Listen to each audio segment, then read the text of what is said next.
गीता पाठ अध्याय पहला। धृतराष्ट्र बोले, हे संजय, धर्मभूमि कुरुक्षेत्र में इकट्ठे हुए युद्ध की इच्छा वाले मेरे और पांडु के पुत्रों ने क्या किया। इस पर संजय बोले, उस समय राजा दुर्योधन ने चक्रव्यूह रचनायुक्त पांडवों की सेना को देखकर और द्रोणाचार्य के पास जाकर ये वचन कहा, हे आचार्य, आपके बुद्धिमान शिष्य द्रुपद पुत्र दुष्टद्युम्न द्वारा व्यूहकार खड़ी की हुई पांडुपुत्रों की इस बड़ी भारी सेना को देखिए। इस सेना में बड़े बड़े धनुषों वाले युद्ध में भीम और अर्जुन के समान बहुत से सूरवीर हैं, जैसे सात्यकी और विराट तथा महारथी राजा द्रुपद और धृष्टकेतु, चेकितान तथा बलवान काशीराज, पुरजित, कुंतीभोज और मनुष्यों में श्रेष्ठ शैब्य और पराक्रमी युधामन्यु तथा बलवान उत्तमौजा सुभद्रा पुत्र अभिमन्यु और द्रौपदी के 5 पुत्र, ये सभी महारथी हैं। हे ब्राह्मण श्रेष्ठ, हमारे पक्ष में भी जो जो प्रधान हैं उनको आप समझ लीजिए। आपके जानने के लिए मेरी सेना में जो जो सेनापति हैं उनको कहता हूँ। एक तो स्वयं आप और पितामह भीष्म तथा कर्ण और संग्राम विजयी कृपाचार्य तथा वैसे ही अश्वत्थामा, विकर्ण और सोमदत्त का पुत्र भूरिश्रवा तथा और भी बहुत से सूरवीर अनेक प्रकार के शस्त्रास्त्रों से युक्त, मेरे लिए जीवन की आशा को त्यागने वाले सब के सब युद्ध में चतुर हैं। भीष्म पितामह द्वारा रक्षित हमारी वह सेना सब प्रकार से अजेय है और भीम द्वारा रक्षित इन लोगों की यह सेना जीतने में सुगम है। इसलिए सब मोर्चों पर अपनी अपनी जगह स्थित रहते हुए आप लोग सब के सभी निसंदेह भीष्म पितामह की ही सब ओर से रक्षा करें। इस प्रकार द्रोणाचार्य से कहते हुए दुर्योधन के वचनों को सुनकर कौरवों में वृद्ध बड़े प्रतापी पितामह भीष्म ने उस दुर्योधन के हृदय में हर्ष उत्पन्न करने वाले उच्च स्वर में सिंह की नाद के समान गर्ज कर शंख बजाया। उसके उपरांत शंख और नगाड़े तथा ढोल, मृदंग और नृसिंहादि बाजे एक साथ ही बजे। उनका वो शब्द बड़ा भयंकर हुआ।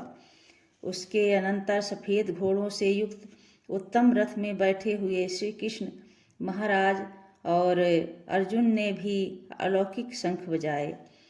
उनमें श्री कृष्ण महाराज ने पांचजन्य नामक शंख और अर्जुन ने देवदत्त नामक शंख बजाया। भयानक कर्म वाले भीमसेन ने पौंड्र नामक महाशंख बजाया।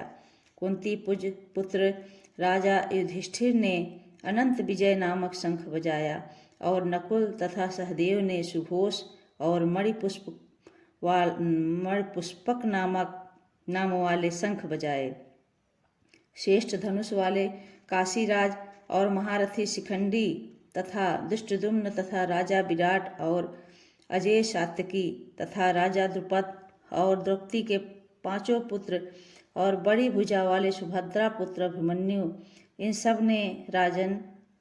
सब ने हे राजन अलग अलग शंख बजाए और उस भयानक शब्द ने आकाश और पृथ्वी को भी शब्दमान कर दिया।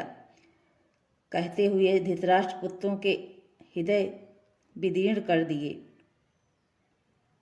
हे राजन, उसके उपरांत कपिध्वज अर्जुन ने खड़े हुए धृतराष्ट्र पुत्रों को देखकर उस शस्त्र चलने की तैयारी के समय धनुष उठाकर ऋषिकेश श्री कृष्ण महाराज से यह वचन कहा, हे अच्युत, मेरे रथ को दोनों सेनाओं के बीच में खड़ा करिए।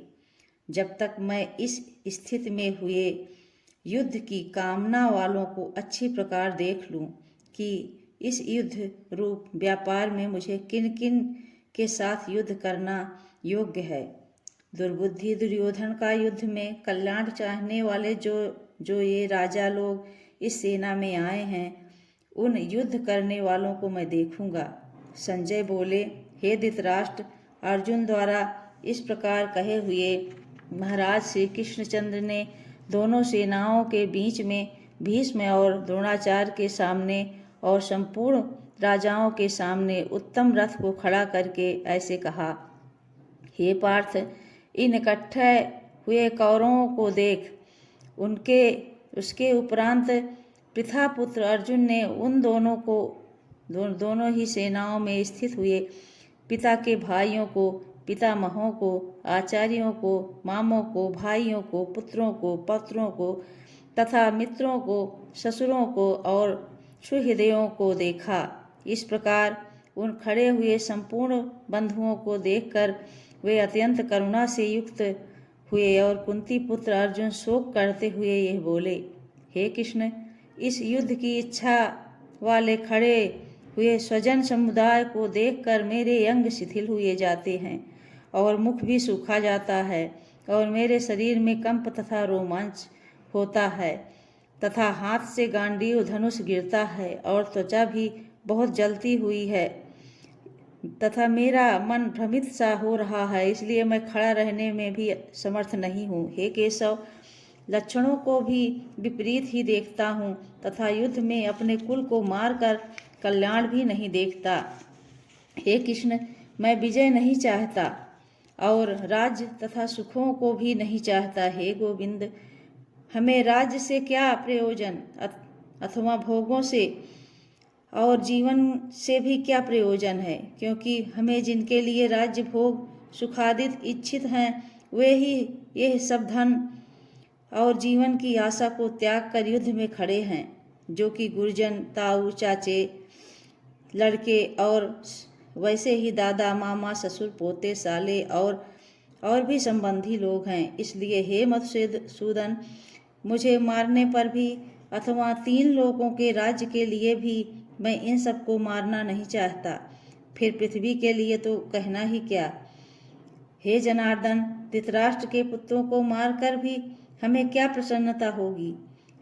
इन आतताइयों को मारकर भी हमें तो पाप ही लगेगा। इससे हे माधव, अपने बांधव धृतराष्ट्र के पुत्रों को मारने के लिए हम योग्य नहीं हैं, क्योंकि अपने कुटुंब को मारकर हम कैसे सुखी होंगे। यद्यपि लोभ से भ्रष्टाचित हुए ये लोग कुल के नाश के दोष को और मित्रों के साथ विरोध करने में पाप को नहीं देखते हैं, परंतु हे जनार्दन, कुल के नाश करने से होते हुए भी दोष को जानने वाले हम लोगों को इस पाप से हटने के लिए क्यों नहीं विचार करना चाहिए, क्योंकि कुल के नाश होने से सनातन कुल धर्म नष्ट हो जाते हैं। धर्म के नाश होने से संपूर्ण कुल को पाप भी बहुत दबा लेता है तथा हे कृष्ण, पाप के अधिक बढ़ जाने से कुल की स्त्रियां दूषित हो जाती हैं और हे वर्णेय, स्त्रियों के दूषित होने पर वर्ण संकर उत्पन्न होता है और यह वर्ण संकर कुल घातियों को और कुल को नरक में ले जाने के लिए ही होता है। लोप हुई पिंड तथा जल की क्रिया वाले इनके पितृ लोग भी गिर जाते हैं और इन वर्ण संकर कारक दोषों से कुल घातियों के सनातन कुल धर्म और जाति धर्म नष्ट हो जाते हैं तथा हे जनार्दन, नष्ट हुए कुल धर्म वाले मनुष्यों को अनंत काल तक नरक में वास होता है, ऐसा हमने सुना है। अहो, शोक है कि हम लोग बुद्धिमान होकर भी महान पाप करने को तैयार हुए हैं, जो कि राज्य और सुख के लोभ से अपने कुल को मारने के लिए उद्यत हुए हैं।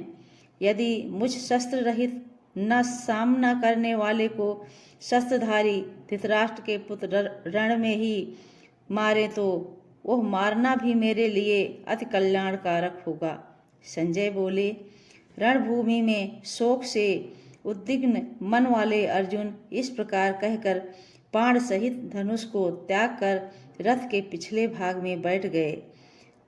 श्रीमद् भगवद गीता अर्जुन विषाद योग नामक पहला अध्याय समाप्त हुआ। श्रीमन नारायण।